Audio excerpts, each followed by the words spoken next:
كم مرة عملت جدول مذاكرة وما قدرتش ان انت تلتزم بيه؟ او كم مرة عملت جدول مذاكرة وجيت تمشي عليه لقيت الدنيا بايظة خالص وحسيت باليأس سبب ان انت مش عارف تطبق؟ عقدة جدول المذاكرة ازاي تحلها وازاي تعمل جدول مذاكرة ليك انت مناسب لقدراتك انت، ده اللي هتتعلمه في الفيديو ده، فكمل معايا للآخر.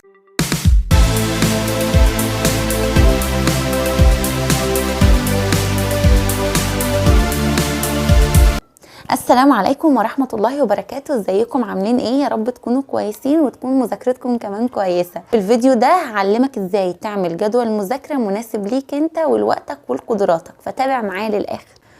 قبل ما اعلمك ازاي تعمل جدول المذاكرة لازم اعرفك هو جدول المذاكرة بيكون عبارة عن ايه. جدول المذاكرة هو عبارة عن حاجة او اداة احنا بننظم بيها مذاكرتنا، مش اكتر من كده. يعني مش شرط نوقف عليه الحياة وما نذاكرش بسبب ان احنا مفيش عندنا جدول مذاكرة. وانت بتعمل جدول المذاكرة لازم تراعي شوية حاجات زي وقت وجودك في البيت، عدد ساعات المذاكرة اللي بتذاكرها في اليوم، المواد الصعبة، المواد السهلة، وقت الراحة، وقت الاكل، وقت النوم، وهكذا. فورقة وقلم وتعالى بقى اقولك تعمل ايه. اول حاجة انت محتاج تقسم المواد بتاعك لمواد صعبة وتقيلة ومواد خفيفة ومستوايا فيها كويس وماشي حل.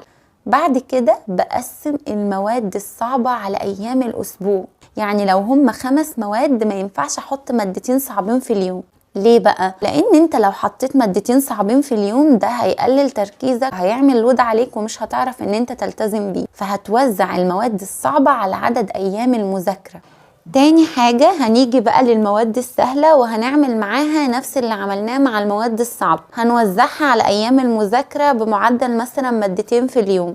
وخلي بالك ان انت ما تزودش عدد المواد في اليوم الواحد علشان تقدر تنجز وعلشان تخلي الجدول بتاعك واقعي ويمكن تطبيقه.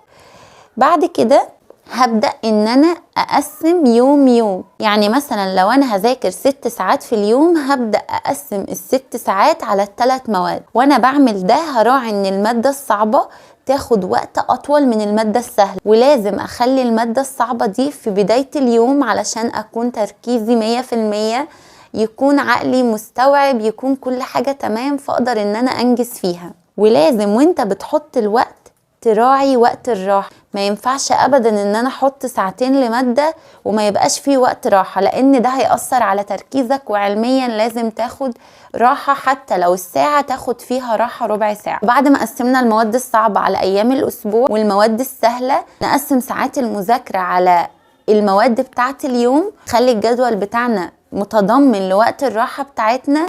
وبس كده. لو عملت كده وطبقته هتلاقي الموضوع اسهل بكتير من ان انت تعمل جدول مذاكرة من الساعة كذا للساعة كذا، لان الجدول ده للأسف بيبقى جدول يعني متصف بالجمود، يعني مفيش فيه مرونة، فصعب ان انت تلتزم بيه. فمن اساسيات جدول المذاكرة ان هو يكون مرن علشان تقدر تلتزم بيه والدنيا تمشي معاك.